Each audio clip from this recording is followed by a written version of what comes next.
नमस्कार दोस्तों। अगले 2 दिनों में शनि और राहु का कंजंक्शन यानी कि युति हो रही है। मतलब कि दोनों एक ही राशि में एक ही डिग्री पर रहेंगे। दोनों ही प्लैनेट्स जो है मैलेफिक माने जाते हैं ज्योतिष में, यानी कि एस्ट्रोलॉजी में। शनि जो है वह भी एक मैसिव प्लैनेट है और राहु जो है वह भी एक मायावी ग्रह माना गया है। तो इन दोनों का मीन राशि में मिलना बहुत सारे वर्ल्ड इवेंट्स को ट्रिगर कर सकता है। देखिए, राहु जो है इट्स व्हाट यू से जो भड़काने वाला प्लैनेट है, और शनि जो है वह अपने आप में एक बहुत सारे कंट्रीज़ को, बहुत सारे वस्तुओं को सिग्निफाई करता है। तो जब शनि राहु से मिलेगा तो शनि का जो चरित्र है उसको राहु पूरा खराब करेगा, उसे भावनाओं में भड़काएगा, उसे अलग अलग प्रकार से ट्रिगर करेगा। तो हमें यहाँ देखना है कि शनि और राहु का जो युति हो रही है वह क्या कर सकता है। एक चीज़ और ध्यान देने लायक है कि राहु जो है वह मुस्लिम और क्रिश्चियन देशों का भी प्रतीक है। तो राहु के ऊपर जब शनि आएगा तो ये भी एक अपने आप में सिग्निफिकेटर है कि राहु से रिलेटेड जो जो वस्तुएं या जो जो कंट्रीज है वह भयंकर दबाव या प्रेशर में आएंगे और उनके वहाँ भी बहुत सारी चीज़ें ट्रिगर हो सकती है।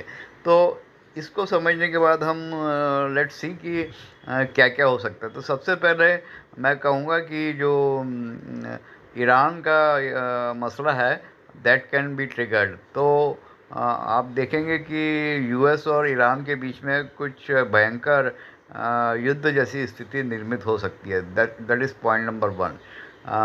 पॉइंट नंबर 2, भारत में भी जो आप देख रहे हैं कम्युनल वायलेंस के बहुत ज़्यादा चांसेस है। मीन राशि का जो राहु है वह बंगाल जैसे स्टेट्स को डिनोट करता है, क्योंकि बंगाल समुद्र के किनारे है और वहाँ पर काफ़ी मुस्लिम पॉपुलेशन भी है, बांग्लादेशी भी है। तो इसके ऊपर से जब शनि आएगा तो यह जो है कम्युनल भावनाओं को जन्म देगा। हम कुछ दिनों से देख भी रहे हैं कि बंगाल में काफ़ी वायलेंस हो रहा है, पर यह एक थोड़ा और क्लाइमेक्स पर जा सकता है। नॉट ओनली दैट, शनि भी एक प्रकार से भारत को सिग्निफाई करता है। तो शनि और राहु का मिलन ओवरऑल भारत में कम्युनल वायलेंस को ट्रिगर कर सकता है।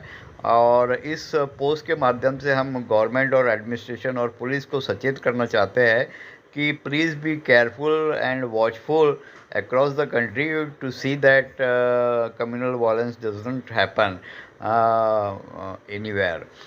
तो ये था पॉइंट नंबर 2। पॉइंट नंबर 3 जो है कि शनि और राहु का जो युति हो रही है वो मीन राशि में हो रही है। मीन राशि जल राशि है। तो जैसा कि आपने देखा कि यूएस में हेलीकॉप्टर जो है वह क्रैश हुआ और पानी में जा गिरा। उसके बाद फ्लोरिडा में भी एक विमान जो है क्रैश हो गया वाइड लैंडिंग। उसके रडार में कुछ प्रॉब्लम आ गई थी। तो इस प्रकार की घटनाएं बढ़ेगी। समुद्र से या पानी से रिलेटेड चीज़ों में भी कुछ भूचाल आ सकता है। This is point number 3। Point number 4 जो है कि जो शेयर मार्केट या स्टॉक मार्केट है उसमें भी काफ़ी उतार चढ़ाव हो सकता है, क्योंकि शनि जो है अमेरिकन हॉरोस्कोप में सेकंड हाउस का भी मालिक है। तो वहाँ पर अमेरिकन इकोनॉमी को भी काफ़ी मतलब उथल पुथल वहाँ पर हो सकती है। तो इस प्रकार से हम देख रहे हैं कि शनि और राहु की युति जो है काफ़ी सारे वर्ल्ड में इवेंट्स ट्रिगर कर सकती है। इंडिविजुअल लेवल पे बात की जाए तो जो मकर और कुंभ राशि वाले जो लोग हैं उन लोगों को थोड़ा सा सावधान रहना चाहिए।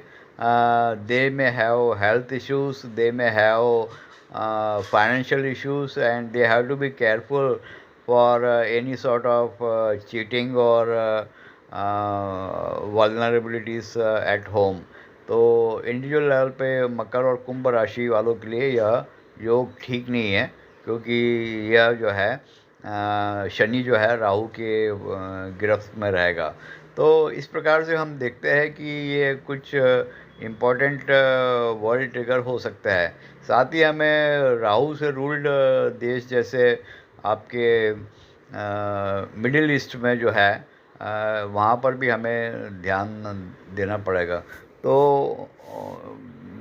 अगले 2 दिन बड़े इम्पोर्टेंट है, और मेरा सभी से अनुरोध रहेगा कि थोड़ा अपना ध्यान रखें, और ज़्यादा एडवेंचरस नहीं रहे, खासकर avoid going to sea and rivers, मतलब जा तो सकते हैं पर एडवेंचर ना करें, ठीक है। And better to stay at home for the next 2 days and just watch what all is happening around the world. Thank you.